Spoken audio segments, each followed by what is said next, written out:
সবাইকে জানাই শুভ শিবরাত্রি। সবার শিবরাত্রির পুজো কেমন কাটলো, কোথায় কাটালে, কোথায় কে পুজো করলে অবশ্যই জানাও, এবং কে কীভাবে করলে, মন্দিরে গিয়ে নাকি বাড়িতে। আমার পুজো তো বাড়িতেই হলো, আমি এখনই পুজো করলাম। এরপর আমি মন্দিরে যাব দর্শন করতে এবং নম করতে।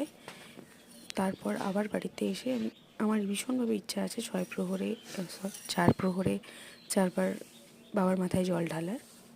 যদি পারি তাহলে অবশ্যই তোমাদের সাথে শেয়ার করব, আর না হলে প্রথম প্রহরে অবশ্যই আমি জল ঢালব। তো তোমাদের সকলকে জানাই শুভ শিবরাত্রির শুভকামনা। সবার এই বছর খুব ভালো যাক, শুভ যাক। সবাইকে শুভ শিবরাত্রি বলে বিদায় জানালাম। দেখা হচ্ছে অন্য কোনো ভিডিওতে।